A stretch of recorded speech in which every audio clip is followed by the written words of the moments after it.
Warning, incoming game over. Warning, incoming game over. Welcome to Game Over. I am Andrew Berkshire, Game Over Montreal, that is. I am here with Marc Dumont. We're having some technical issues. I apologize for the late start. For whatever reason, OBS is just making Marc frozen, so we're going to bring him in and just see what happens. Oh, now it appears to be working now that we're live. I mean, I'll take it. Wasn't in like the ugliest, but what like one of these? Before, it was kind of like this. That's pretty good for me. I can make some pretty ugly faces when I really like put my mind to it. Yeah, it's. I'm just trying to make sure here there's your audio is not too bad because I've had to redo this several times. So, Marc, can you just give me a check 1 2? 1 2 1 2. We're doing our audio checks live on the air. This is the way we've got to do it now. Bringing you all into the experience of going live every night. Okay, so the stream seems fine, Andrew. We're good to go. Yeah, everything's stable. We're good to go, so we can start the show. Obviously, the Canadiens lost 4-1 to the LA Kings. Apologies for the late start, folks, and hi Claire in the chat, of course. Marc's hosting the show tonight, so I'm going to turn it over to him. All right. So, hey, listen, I don't want to exaggerate, but I also don't want to undersell this. We can just put it this way.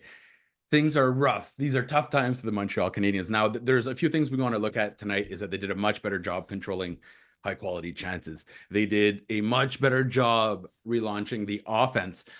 But there's that little devil on my side that's saying the Los Angeles Kings have had a hellish schedule up to date. It's been just brutal. 2 weeks away from home is very rough. So that maybe mitigates a little bit of the value of how hard the Canadiens worked. And obviously, we're going to discuss Lane Hutson. Now, Mike Matheson left the game. We'll have to see if there's a really let us know. And in the meantime, if you could like and subscribe, all that fun stuff that every single person on YouTube says, because for us, the most important thing is if you spread the word that we have Game Over in every single Canadian market. We're a young startup. We're trying to give voices to people that don't necessarily always get the same opportunities as others. And it would be great if you could support us just by spreading the word, subscribe, tell your friends, tell your mom, tell your mama, tell your nona that they should be watching Game Over. Yeah, and as you say that, I'm accidentally playing the outro, trying to fix things in OBS. So, you played it while I was speaking. That's good. We've got our shit together tonight. Oh Marc. Man, we are doing great. We are doing great tonight, Andrew. While we're here, check out the merch. By the way, holy. Hey, listen, Andrew's done so much good work right now. I know he's being really hard on himself, but he's done so much good work to relaunch this. So, absolutely, buddy. Listen, take a bow. It doesn't matter. We're having some slight technical difficulty. Yeah.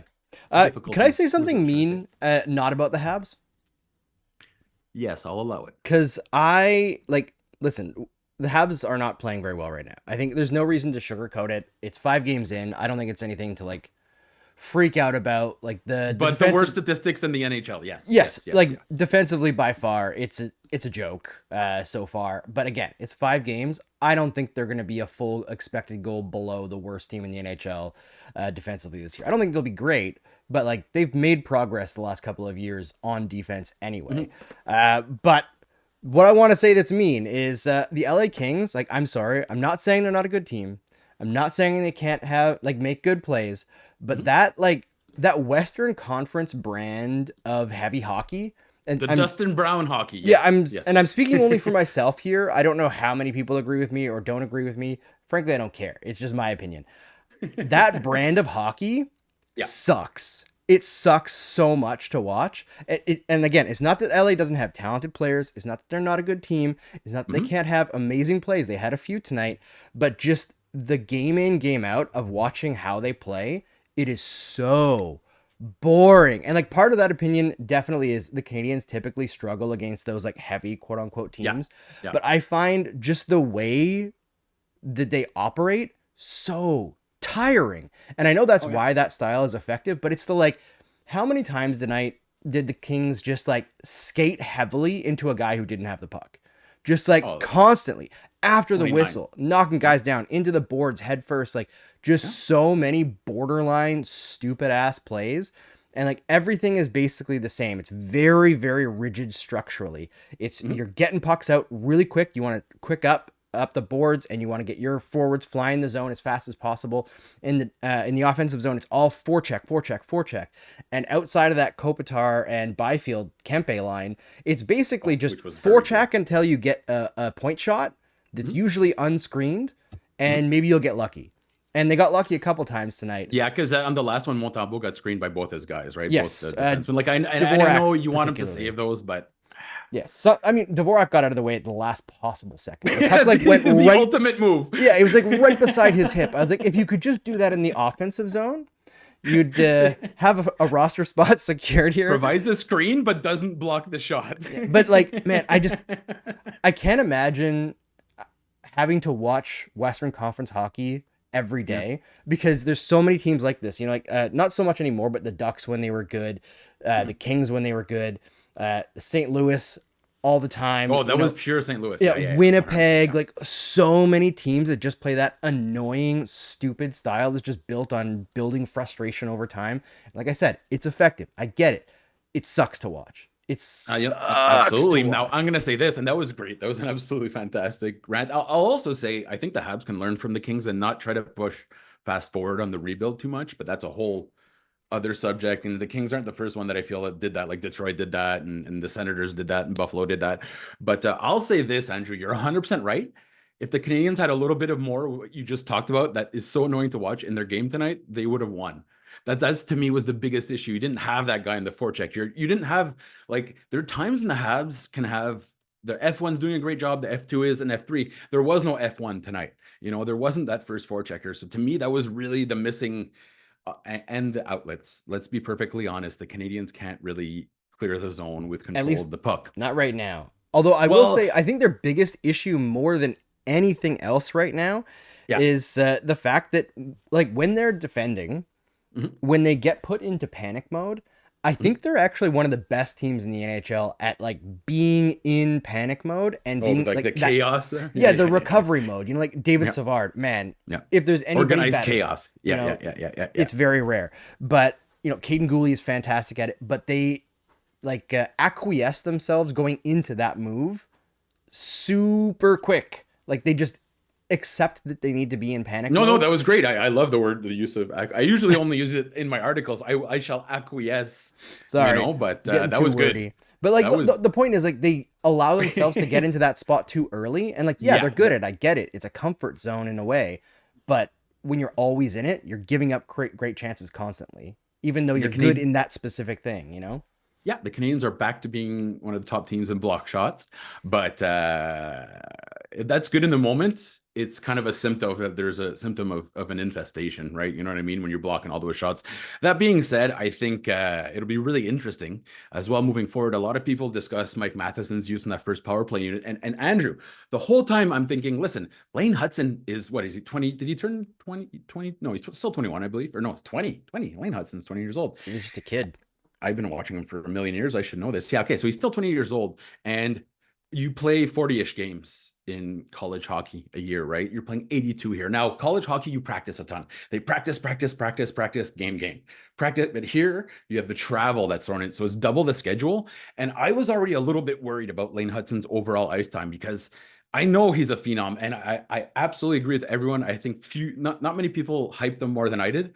But Maudit, man, they're really, really already leaning on him very heavily. And there's a risk there in the sense that you don't necessarily want, when your phenoms getting caved in on the top pairing, kind of what happened to Gooley a couple of years ago. So this Mike Matheson injury is, to me, the most worrisome part is that you don't have tons of other options other than Lane Hutson in terms of driving your play. So I don't know, man, at 20 years old, getting 30 minutes a night, that is so much. And it takes, you talk to most athletes, it takes them 3 or 4 years for their body to really get used to that. And again, it's the travel, right? Like, think if you just drive Ottawa to Montreal, it's 2 hours, an hour and a quarter was my record. Now, you will be tired after that because your brain's constantly thinking. It's the same thing with these guys in the airplanes and whatnot. You're away from home. So I would say it's great. It's fun that Lane Hutson's getting all this ice time, but it's a little bit worrisome. You know what I mean? So we're going to have to see if there's an update. I don't think that they updated yes, but losing Mike Matheson would be brutal for this team at this point. Even if he has rough defensive numbers, it would be one of the worst things that could happen to the Canadians, in my opinion. Yeah, I'm not as worried about it. Like, as you mentioned, there's no real option. I think the only thing that they can do really is put Hutson and Gooley together and be like, all right, you guys are playing 25 minutes, but they need other guys to step up. I thought Justin Barron did an all right job tonight. Yeah, played with confidence. When Justin did. Barron plays with confidence, he's a different player. He's great. Justin Barron needs to just look at Lane Hutson, and he doesn't need to copy him because he can't do that. But just absorb some of the aggressive instinct and also execute immediately. Don't think about it. Execute. Don't. I think his biggest thing is he thinks too much. He's in his own head, and he needs to scan a little bit more defensively. But I'm not throwing the towel in on Barron yet. I know a lot of people are frustrated. No, hey, man, 13 goals in 99 games is pretty darn good because those 99 games, Andrew, are broken up over 5 seasons. 100%. That's a good, I think he's finished second on the team for defensive goals last year. He played half the year, He's got ability. And and Arber Xhekaj I thought was really, really strong tonight. I felt bad for I thought he was Matheson that he barely played, but he finally started his play turned around a little bit in this one before he got injured. It happened last year though, right? Remember Matheson at the beginning of last year was just getting caved in left and right. But it never really stopped though. Like Matheson got caved all year last year. It wasn't this bad. Like but it's also the Habs, right? In general, we're getting caved in as well. That's another big part of it. But not as bad as you think. I think Evolving Hockey had their expected goals against last year at 2.95. No, 2.91. I have a pop quiz for you. Who led the team in shot share tonight? In shot share? Yeah, Corsi 4 percentage. In percentage, I would assume it'd be Matheson because he went out. Close. Was it? No, it's Josh Anderson. Yeah. That doesn't surprise me. He had a great night. He's been actually, it's funny because I don't want to write anything because there's been so many articles about, Josh Anderson's back. Like, calmez-vous. Just because he has one good shift and a penalty kill, you can't say that. But he's been pretty darn good actually this year. He's been doing well with the ice time he's been given. If he focuses on that speed, man, if he had a little bit more finish, he'd be the ideal hockey player. But I will not complain about Josh Anderson this year. Like, honestly, if he's rocking a 60% expected goals, the point should come. Josh Anderson is what he is, right? I think that the way everyone should view him is basically if he's contributing, good. If he's on the top lines, bad. Like, that's really all there is to it. Like, we know that he's not going to fit on the top lines. We know he's probably not going to get up to like 25 goals and be a power forward that we expect to dominate play. It's just not happening. So he could be a very good penalty killer, though. I think he's been trying his ass off so far this year. That's worth something. You know who else I'm going to compliment? And then we're going to get to the chat because you have a lot of fun people in the chat right now. Hey, Rick, how's it going? Marco is here. We got Gekshos and Thomas, who's talking about really good question for Thomas. We'll get back to you. Hi, Zachary. And Andrew is in here moderating for us, the other Andrew. And we have Ian Patterson that just joined us. Okay, so he mentions that Anderson's been the best forechecker. Ian Patterson, I disagree, but I think it's been close. Brendan Gallagher has been fantastic this year. And I know, like, Andrew, I'm getting comments. I'm getting like direct messages being like, man, you just love this player, don't you? I have always been a slave to the statistics. And if the numbers are telling me they're playing well, and obviously I watch the games, I watch them 2-3 times, most times, I will compliment them. And Brendan Gallagher is very worthy of praise right now. And it's a continuation. He had a really good second half of the season. Like, I really think Brendan Gallagher has been the best player on the team so far. I wouldn't go that far for Gallagher, but I think he's been Brendan Gallagher, right? I think he's been really strong. He's elevating lines. I really like just that line with Anderson, Evans, and Gallagher together. They had a really, really strong night. And he doesn't have to play 25 minutes. So that means he doesn't have to go all out for 25 minutes. That's true. Yeah, it is a simpler thing. Although I will say with Gallagher, at the end of his 30 to 40 second shift, when he's trying to get to the bench, I do feel a little bit bad for him. The acceleration is not there anymore. He takes me a too. while. As I'm eating my third Blizzard in the same day, I'm like, your skating sucks, but no. I know what you mean. And it's all about, I think Brendan Gallagher would love to feel forever 21 and go all out all the time. But he's as he's getting older, he's getting wiser about how much his body can take and how much he can give. But right now, within the confines of his usage, absolutely loving what Brendan, he's never gonna, I know we're talking about Anderson and Gallagher and people be like, man, they're overpaid. Yes, they are. Such is life. You can't change that. But what you want now is for them to give proper, efforts. All right, I'm going to do a quick breakdown of Hyperdrive hockey here, and then we'll go into the next segment. Mark's going to maybe take the temperature in the chat there, and I feel like we should do a little bit of an update on Kirby Dach because that's the biggest story for the Montreal Canadiens this year. It's the most important thing, really, for the Montreal Canadiens is whether or not Kirby Dach can be that second line center. And we'll continue watching that story all season long. But before I do that, I got to tell you about Hyperdrive Hockey. If you click on Game Over Montreal down at the bottom of this YouTube video, or if you're listening on a podcast, you can go to youtube.com and search at Game Over Network, all one word in the YouTube search bar, and click subscribe because on the Game Over Network Hub channel, you will find a brand new hockey-wide show called Hyperdrive Hockey, hosted by Maxime Van Hout and Daphne Malbouf, along with Kevin Laramé, who's producing the show for us. It is such a fun concept, and I can't wait for people to check it out. And also, just through 3 episodes, seeing Max and Daph growing their chemistry in a second language in such a short time, it's incredible.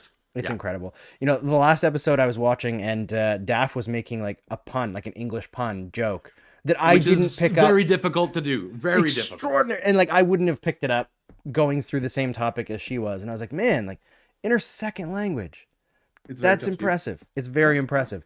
Yep. But let's continue on after people talk about Hyperdrive Hockey.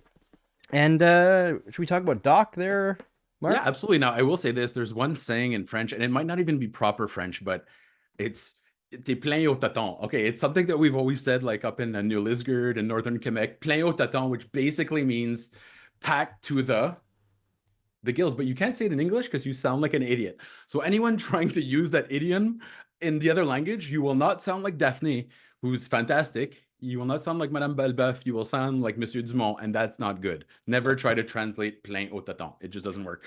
Kirby Dach. Okay, Andrew.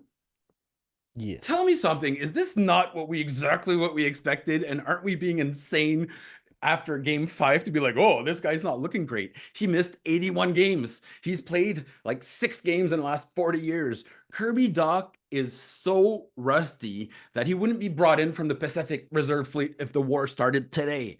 Like this guy is so out of sync and the timing's off. And we knew this. We knew this. Why are people harping on Dach? We knew this is exactly what was going to happen. Yeah, I think it's just natural. People want to be excited. People want to see things happen right away. People want to see Kirby Dach go out there and be as great as he was to start last year. You know, I think people have that memory of Slav Dach and Monahan and how like it was really enticing at the beginning of the year and then we got robbed of it right away. And they want to see something like that back. It's going to take time, you know, although last 2 games, I think Kirby Dach has shown up a lot more. That nice little, hey, and that wasn't Newhook whiffing, eh? I know everyone thought that Newhook whiffed on that patch. That was actually a really good play by, was it Lewis? Anyways, whatever King's defenseman there. But yeah, that little move there by Dach, that was like, okay, that was some high-end hockey right there. Yeah, and that was the one that kind of got through. I thought he had like 4 or 5 other plays during the game where the idea was right, but the execution didn't work because it's like his brain is starting to pick up what he wants to do and adjust to the speed of the game, but the rest of his body hasn't yet. And that's just going to take time. So I'm not as worried about Dach as, you know, maybe you might have been after game 1, 2, and 3. The last couple I've been a lot more impressed with him. He's got a lot of runway to go before we get to what we expect from Kirby Dach. But let's also remember, he's younger than Cole Caulfield. He's 21 years old. Or has he turned 22? Has he turned 22? He must have turned 22 by now because he was drafted that year. But Kirby Dach, 16 years old. The Canadiens can afford to be patient, and I think the most important person to be patient here is Kirby. I think he's got to be patient with himself. You know, 5 games in, 1 assist, -7. I hope he doesn't look at that because it doesn't matter at all. Absolutely not. Okay, the chat, no francophone dans le chat are telling me they never heard of this. So this might have been like a Dumont family, New Lisgard only saying that's why nobody gets it. It was just a weird saying to begin with. I will never say it again. Trinka's in the chat saying, has Andrew compared Lane Hutson to PK Subban yet for the pseudo reverse hit? Someone did it in my mentions immediately. We were talking about this today, well, on Twitter with our friend Sean Gordon, and I still think Subban's entry to the team was more exciting because it was, you know,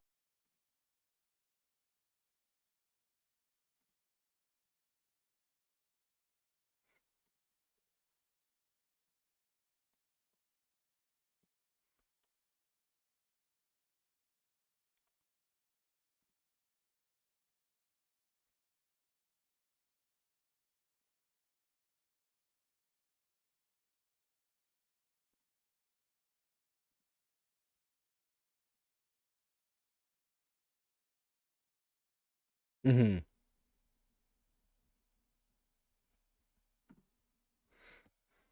I mean, partly, but I mean, who's really playing significantly poorly right now on defense? You know, like Barron has struggled. I don't think Xhekaj has really struggled. I think he's been about what I expected. Uh, my point is, like, really, it's been Savard and Matheson who've been terrible, right? Gooley's been fine, you know, coming off of an appendectomy. Lane Hutson looks great. You know, he's doing everything that you expect Lane Hutson to do in a role that maybe he shouldn't be in right off the bat. You know, you mentioned PK Subban.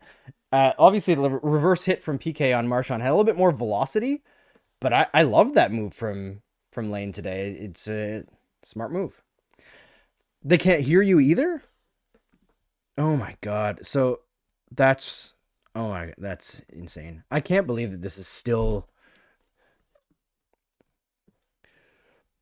no, what I'm gonna do is I'm gonna go and exit out of here. I'm gonna try to fix it live on the fly.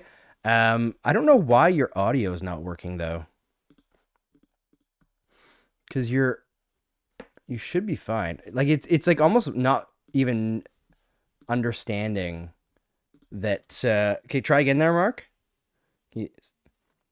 No, it's not going through. I don't know why.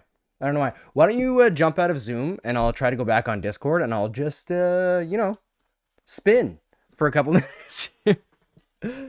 yeah, I'll get Discord going. Hold on here. So for those who are still sticking around through the technical difficulties, I really don't know what exactly is going on here that Discord or OBS does not like us today, but we're trying. We're going to figure it out.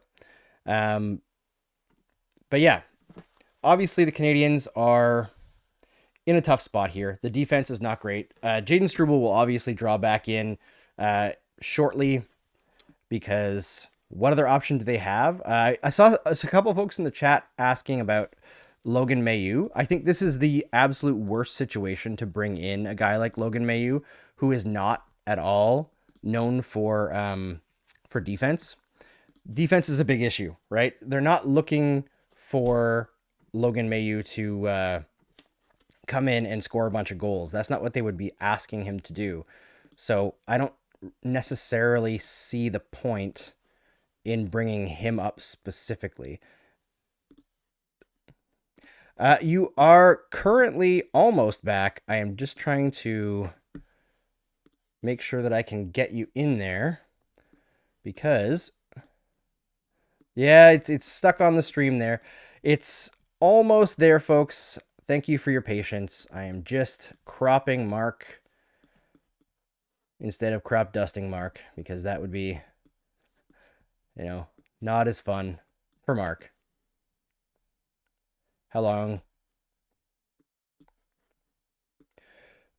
Nope, you are not on the air yet. I apologize, but you should be. Like me, so I'll shut up until you should be now. Although now echoey, so now I have to fix it. Oh yeah. I think I have to turn off. I don't know why it's echoey.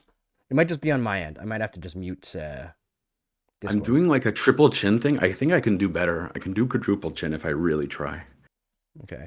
Can anybody tell me on the stream, Mark, if you can see if it's echoing on stream or not? Whoa, hey you. Hey, I can see my face. It seems like you're working. Oh, and the audio is good, right? Chat, audio is good. Okay. I was just talking about how many. I could do a quadruple chin next time because that was the worst. Okay, so thank you, Andrew, for bringing us back. And I know it's my host, so I'm gonna bring this back.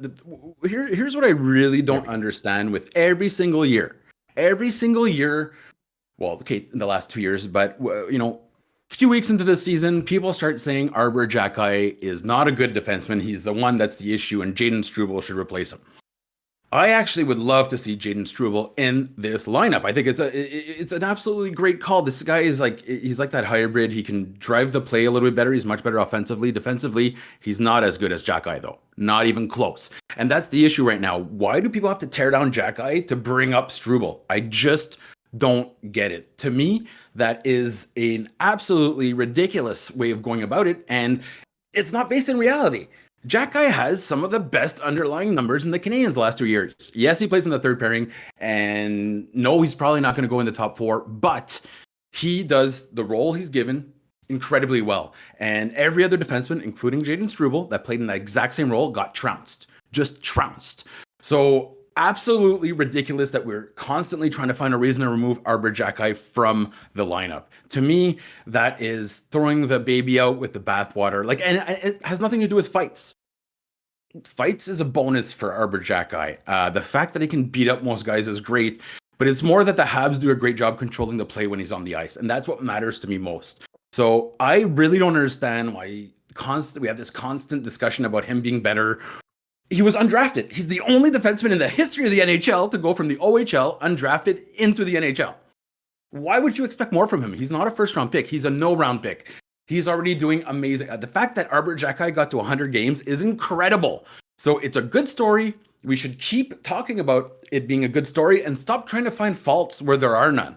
Like, yes, he's not a perfect defender, but he's on a cheap contract. He has great stats. He's a great teammate. His teammates love him, and he can beat up guys with absolutely very little effort. So to me, Arber Xhekaj, the criticism is ridiculous. That's all. It is. I think maybe the stats nerds need to take a little bit of blame on this, because I think we might have shifted, I'm using a political term here, but we've shifted the Overton window too far.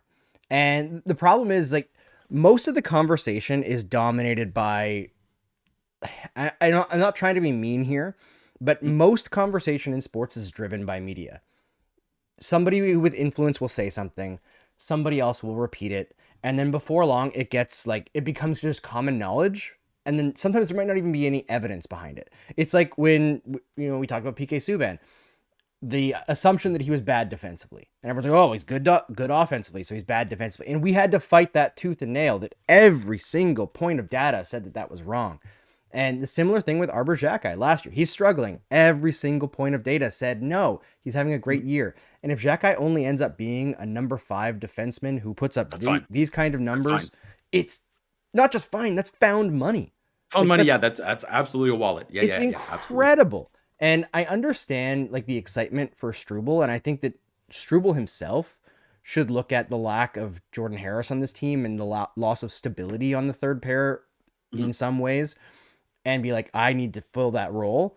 But the level of excitement for Struble, again, does not have the data or the evidence to like back up that level of excitement. Like I've seen, not even close. He had a good preseason. Yes. And he had in all 26 minutes he played, they were good.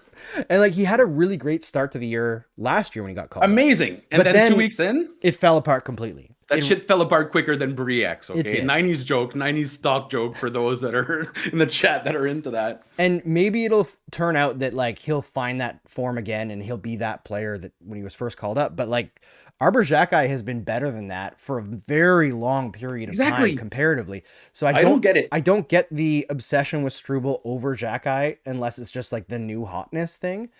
There's really no evidence whatsoever that Struble is a better or more stable defensive player than Xhekaj or even Barron. Like, based on the data. No, absolutely not. Now, here's the thing. Struble finished with some of the worst underlying numbers last year. Hey, listen, he hit that wall. Earlier in the show, I was talking about Lane Hutson in those minutes. So tough to jump from the NCAA to the NHL. So Struble hit that wall pretty early last year. And so I think this year will be a much better year for him because he has a little bit more experience in how to, regulate your body. But it's not just, you're absolutely right. No evidence points that Struble's better. All evidence points to Xhekaj being like magnitudes better in the exact same situation. So I don't understand it, but we've gotten to the point where we're like turbo analyzing everything Xhekaj does. Yes. Like, oh man, he had a giveaway there. Like, yeah, he he's a defenseman. That'll happen. That'll absolutely happen. I just don't get why he's getting the $9 million treatment when, he's really close to the league minimum and he's doing a great job. Yeah. There are so many issues in the Montreal Canadiens roster. Arber Xhekaj is not one of them. Yeah, and Ian Patterson in the chat says a lot of Xhekaj's criticism comes from people that don't like fighting. It's not about his game. I actually There's some of that. There is some of that though. Honestly, I've seen it. People wanted to send him down in Laval after that incident in the preseason. Sure, and I'm laughing because I know that teammates loved them for it. I know, but that's less about fighting. That's about like lack of discipline, right? I see some of that, That's from more like the anti-fighting crowd. But the people who are criticizing his gameplay, I find more often than not, are the people who love fighting. And they're like, if he didn't fight, he's useless. And it's like, no, he's not that guy. He's not that guy. I find it's a lot of legacy media guys running this push on Xhekaj. He's not an enforcer. He's not an enforcer whatsoever. He's a He doesn't defenseman have to be. He's that better than can avenge, because let's be honest, enforcing doesn't. But anyways, we're not going to get into that whole. All this to say is cheval donné, on ne regarde pas la bride. You know, you don't look a gift horse in the mouth. And the fact that Arber Xhekaj got to 100 games without being drafted, jumped directly into the NHL, he sits alone in the entire history of the league for having done that. So félicitations, Arber Xhekaj, 100 games, that's fantastic. It is. I should say, should we? Sorry? I think we should probably do like as fast as we can shift to the stream chat, just because we were so late today, and also absolutely, and who knows how my face will be frozen next time. I don't trust it right now, but before I do, we've messed up having all of our ad read possibilities today through this mess up. So I'm gonna try to throw something out there quickly and see if it works. I'm gonna cover Mark's face up slightly and just see if this will work if I do that. Yes. Okay. So there's a QR code on the stream right now and a slideshow going through the merch drops that we've had, as Brady Chalice from Game Over Winnipeg has designed 3 excellent, really cool designs using our Game Over robot. We've got our skater shirt, which is more retro. That's what I'm wearing right now. So this is like very much, it makes me think of sportswear in the 90s.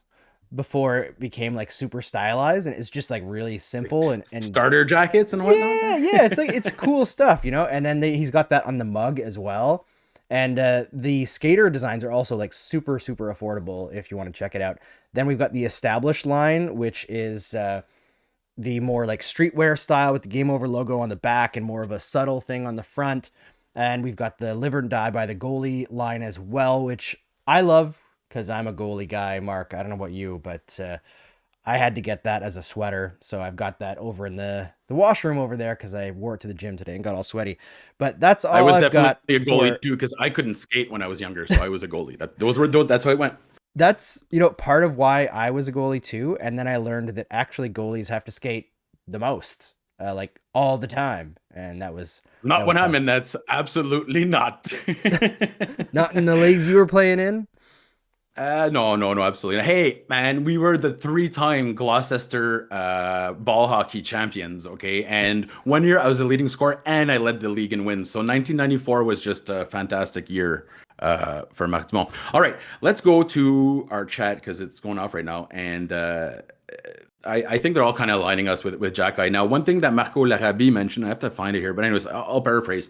He mentioned one of the things that Struble brings to the play will be quick, simple exits, and I absolutely agree. That's something Struble does incredibly well. Xhekaj does too, but yeah, that's the thing. I feel like the problem is he plays Savard. That's the thing, and I don't. But I'm gonna move away from that. I think everyone's gotten the point. Struble efficient, and he hasn't really shown exactly what he can do, in my opinion, because at Northeastern, he was doing like Jim Dunnigan, who was the coach and then became the athletic director. He was telling me like it'll take him a few years to get ready for the NHL, but once he does, watch out. And we haven't seen the uber physical part of Struble's game. It's there. We saw hints, like we saw when he got mad, and you're like, okay, there's another level, but he's doing it really in an intelligent manner that he's kind of just establishing his main hockey before he's moving on to the extracurriculars. So I agree. Simple, efficient hockey is what Struble has to do throughout the whole year. And if he does that, those zone exits will become so much better. Because again, we're watching a team that has a really hard time getting out of their zone, which means they're not getting into the offensive zone. Thomas mentions, we needed Laine so bad this year. Andrew, I know that I called him a key player at one point, but you actually, I think you won me over with your argument of what kind of player Laine would have been. Yeah, I think he's just a bonus player. I think he's a guy that makes you better when you need it, but he's not critical. I don't think the loss of Laine is any of the problems that they're having right now. But it'd be great to have him in the mix. Yes, it'd be great to have him to just like find another way to score a goal. You know, like they're with Dach still rusty, and I feel like Newhook has not looked amazing to start the year. He's got the speed, but you know the precision hasn't necessarily been there. And then, Joshua Waugh not having the great start to the year down in Laval. I think he's still over for the season, although he's putting shots on net. Oh, yeah, he always puts tons of... Joshua Waugh is going to run hot and cold for the rest of his career. So probably. I mean, I see him as like topping out like a Brendan Gallagher, right? When he plays well, man, he's doing great, but then he'll go 5 games without, but he'll make up for it. Like the good outweighs the bad. Yeah, and frankly, with Joshua Waugh, like point production is not what I'm looking for. I'm looking he's got 10 shots in 2 games, and he's going to do. He'll be fine. He'll be fine in the AHL. Yeah, he'll be up here in Montreal in no time. And I honestly think Joshua Waugh is a bigger impact than Patrick Laine in terms of loin. Yep. Putting things together at 5-on-5. I like Laine. Number 1 on the team in individual. Well, I don't need to go through all the stats, but there's about 20 of them that Roy led the entire team last year. That being said, I know this guy. I've watched him since junior. Talked to all his coaches. It's not the first time he goes through this. Joshua Roy is the type of player that looks really bad when the puck's not hitting him perfectly because he anticipates, right? So he's ahead of the play. So he has to just give that extra gear, whether it's optics or not. The coaches are seeing it, so he really has to find that extra gear, in my opinion, just to kind of stick forever and throw away that label that it got put on him when he was 15 years old. It sucks that he still has that label on him, but such is life as a professional athlete, right? Yeah, I mean, could be worse, I guess. There's worse labels out there, and it does take forever for players to shake them. It's oh god, hockey men change slowly. And then when they change, sometimes they change too much, as we just talked about with the Arber Xhekaj discourse. It drives me crazy. And this is what I'm going back on my rant. This is what the Habs have wanted for the last 30 years. They've been looking for another. He's better than Lyle Odeline, who, I fell in love. I started watching hockey because of Mats Naslund, and I fell in love because of Patrick Roy. But I was entertained by Lyle Odeline, and he's like the modern Lyle Odeline, but better.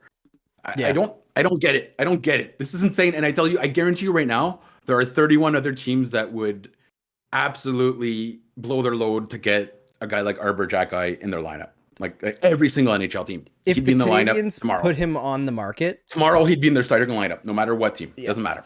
100%. Yeah. And I think the Canadiens would get a package for Xhekaj that would genuinely shock a lot of people. Oh, God. Okay. And I hate this because there's always rumors, but I heard for some pretty darn good. I never write these rumors out. You know how some guys run to Twitter and what I heard?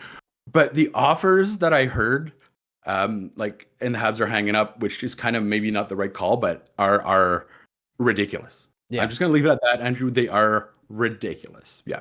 I mean, they've made that mistake of not going in on the offers before with Josh Anderson. But there's nothing to indicate that he's about to collapse. No. Unlike Anderson, where we're like, it's going to happen. It's going to happen. Well, it's going to happen. The difference there is everything with Anderson was a house of cards, and you could see it from a mile away if you were paying attention. And Xhekaj is not building a house of cards. He's building out of good materials, and it might not get to a 20-story building, but it's going to be a really nice 3-level. Great, yeah, absolutely. And I'll tell you another thing. Even though he's very open what he says, and I don't think he lies, Hughes is not above attempting to pump up the value on the market by perhaps suggesting that there's more interest in a player than there really is. So that's something, every GM does that.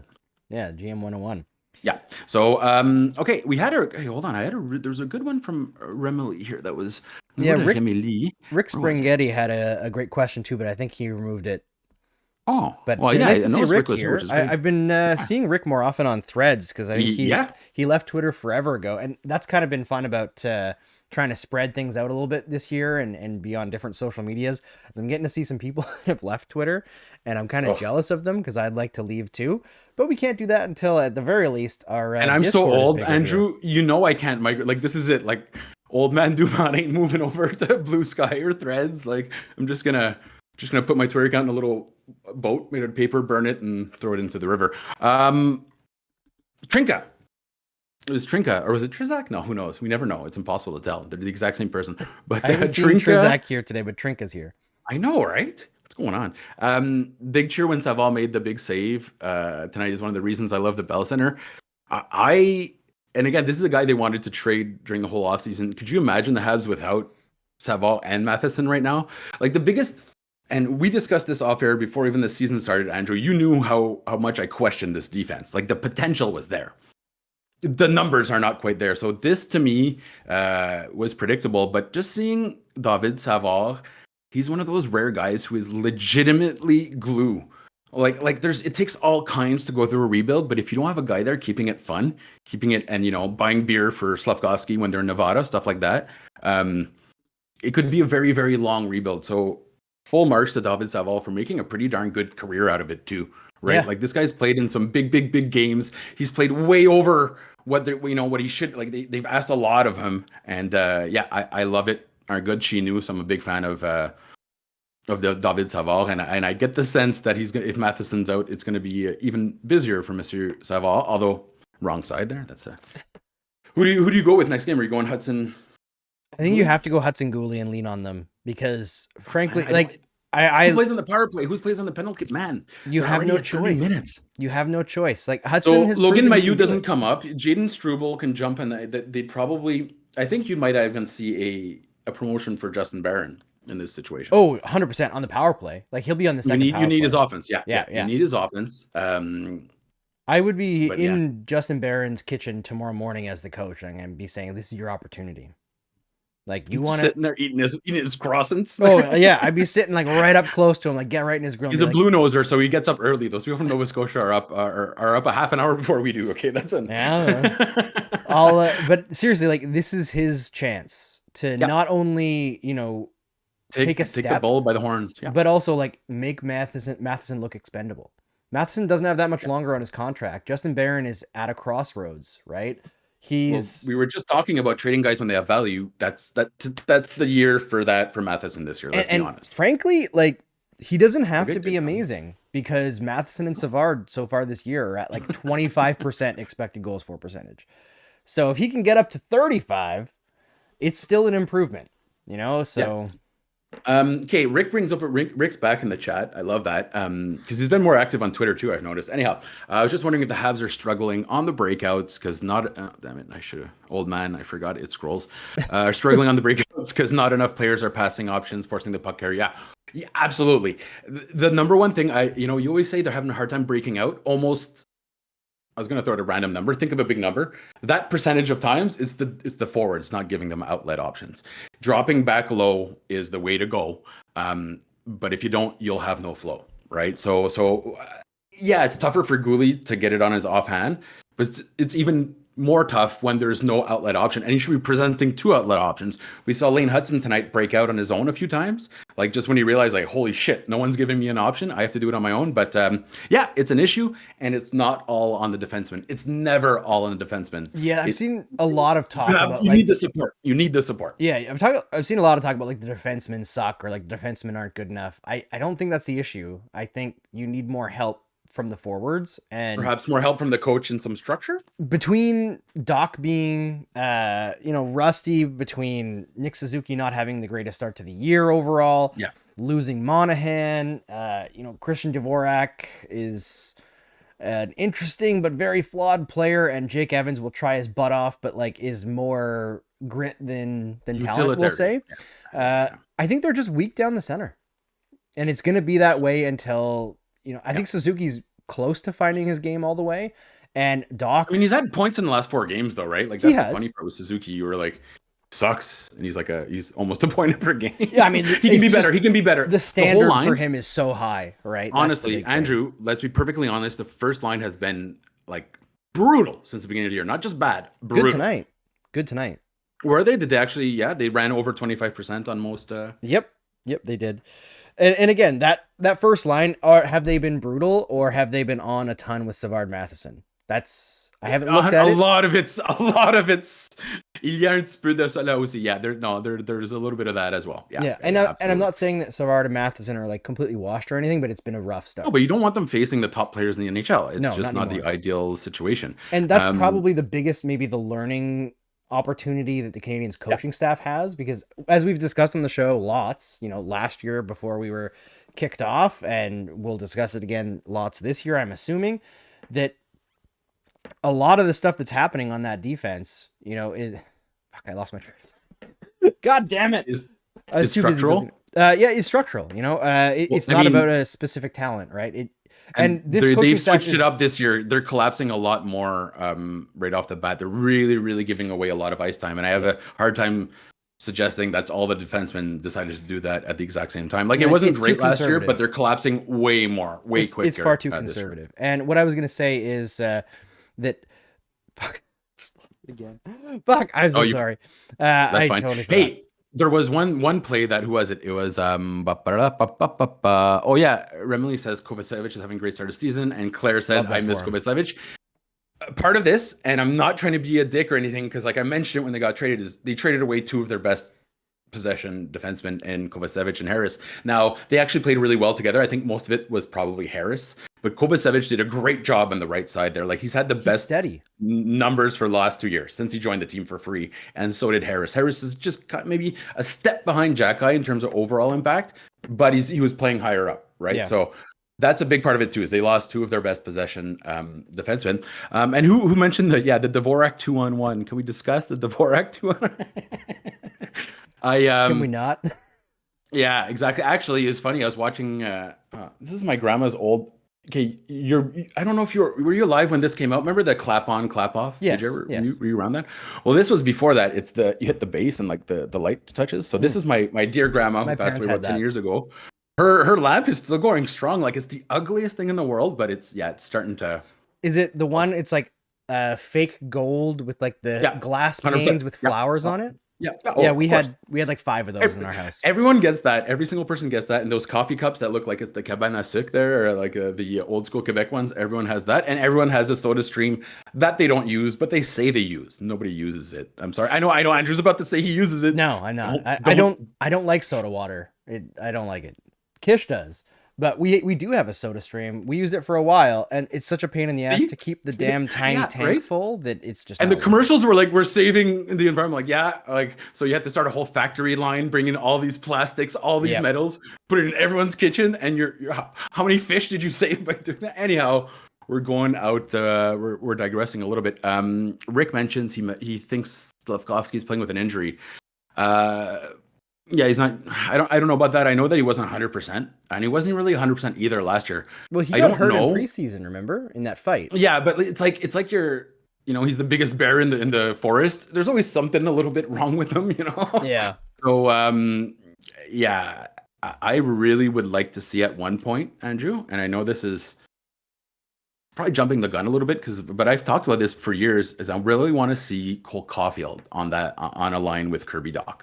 I think that's just a match made in heaven. Yeah, I mean, I would wait until Doc's found his game.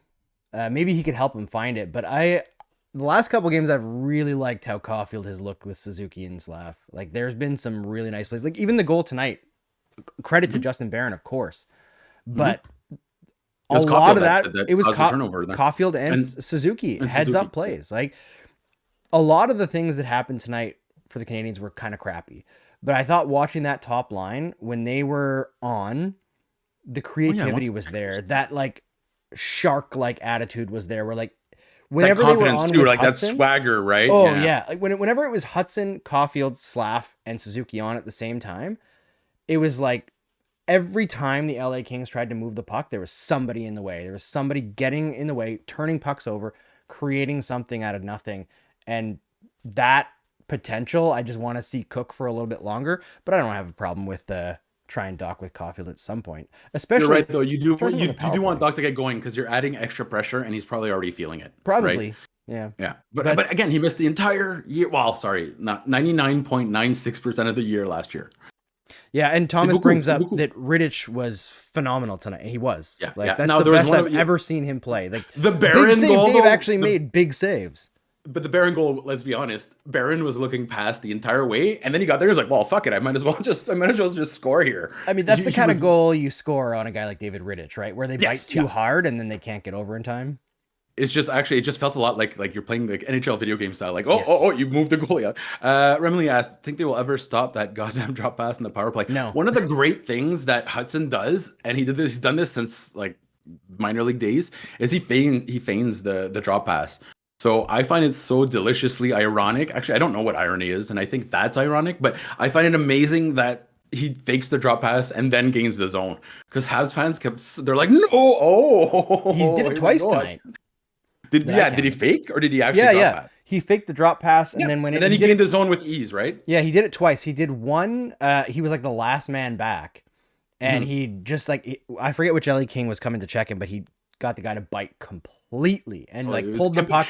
I think between his own feet, like from this side between his own feet and then out to the other side, and had the King in the dust. And the other time he faked the drop pass, cut through the middle, but then went over to the side and dropped past it anyway. And Suzuki came up the other side and had a clean entry. So it was like a fake. My favorite of his entries, I don't know if you can remember this. It was actually ended up being nothing play, but he allowed everyone to go for the line change, and he brought it up in the ice, and then he peeled back, and then he just lobbed it. Like he did it was like a weighted pass though. I swear to God, it was like Pirlo. I was watching, I was like, oh shit. He lobbed it perfectly, and right as it was landing, Kirby Dach put on the Jets and actually caught up to it. And I was thinking, man, you didn't just keep the puck as far away as possible from your goalie. You allowed them to get a line change, and you maintained possession with like a very high difficulty play. To me, that's like just shows the intelligence. And we saw Cheryl Pounder, who's quickly becoming one of my favorite analysts. Amazing. And she's smart, right? When you watched her play, because she was a defenseman as well, and you're like, man, this is one smart player. And she's recognizing that Lane Hutson has that intelligence there. So Ian mentions Suzuki is great at getting the zone after the drop pass. Yes, but he's the only one. Yeah. That's the issue here. And he's coming, right? So like, I have no issue with the drop pass being used once in a while. It's that it's always the play, right? And that's going to change with Hutson. It just is. And I feel like Caulfield's worked a lot harder on getting entries, or at least being part of them. And Slav, I think, is starting to get a little bit better at gaining the zone. That was something that he's the first 2 games of the year, he was doing a very good job with it. I haven't seen it in the last couple, though. I mean, it could just be that Suzuki's waking up, so he's deferring more often. But we should probably close her out here because we're at an hour. I really enjoy talking with everyone, but I also have to sleep. Who's on Saturday? Is it you or me? I should know this. I know this. I think it's me. But it is a road game, so if you want to jump on, you can.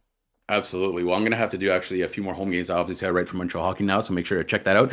We want to thank everybody in the chat. I actually popped out my chat like an old man, and now I'm like, help me find the YouTubes. I can't get back to the chat, but hey, here we are. I do know that Claire was here tonight. We had Trinket, we had Thomas, and we had Ian, we had Rick, we had Marco, we had Remley, we had a lot of people. We had a lot of amazing people. Ian, who's here, Rick Connor Sports is here. Anyways, thank you to everyone, all our amazing people that come every time. We genuinely appreciate it. Thank you to Andrew for moderating, not our host, Andrew, the moderator.